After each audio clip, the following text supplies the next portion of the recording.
શહેરના કુબેરનગર વિસ્તારમાં જમીનના પોલાણમાં ફસાઈ ગયેલા સાપને આજે વન અધિકારી એસ.એન. ગોસાઈએ ભારે જહેમત બાદ સહી સલામત રીતે બહાર કાઢતા સ્થાનિક રહીશોએ વન અધિકારીની સાહસિકતાને બિરદાવી હતી।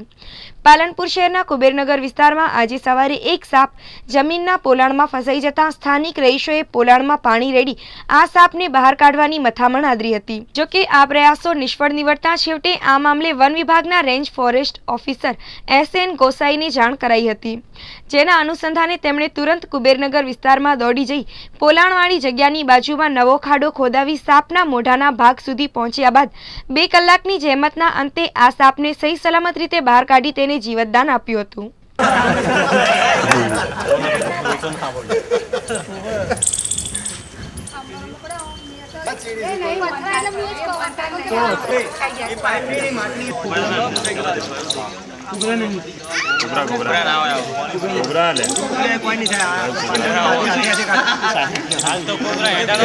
हाल तो कोबरा हेडारो पछे बात तो काळो होय।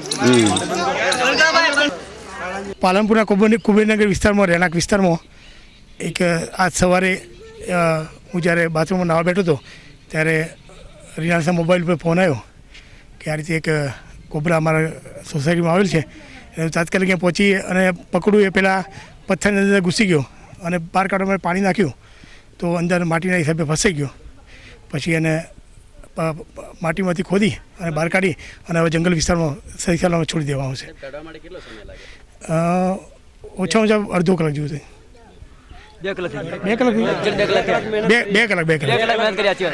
મને તો ખબર જ નથી। હા હા એને ખોરાક લીધેલો છે, એના હિસાબે પેટ પાસે પડું થઈ ગયેલું છે, આ દેખાય છે, અને કારણે એ અંદર માટીમાં ફસાઈ ગયો પાણીના હિસાબે। પાલનપુરના કુબેરનગર વિસ્તારમાં જમીનના પોલાણમાં ફસાયેલા સાપને સહી સલામત રીતે બહાર કાઢવાની વન અધિકારી એસ.એન. ગોસાઈની જહેમતને સ્થાનિક રહીશોએ પણ બિરદાવી હતી। નગર વિસ્તારમાં સવાર વહેલો સાપ દેખાયો એટલે મેં તરત જ નજીકના ફોરેસ્ટમાં જાણ કરી મોબાઈલ દ્વારા ગોસાઈ સાહેબને। ગોસાઈ સાહેબ તાબડતોડ આવીને સાપને લગભગ 1.5-2 કલાક સખત મહેનત કરી અને સાપને રહેણાંક વિસ્તારમાંથી પકડી હવે એ જંગલ વિસ્તારમાં છોડવાના છે।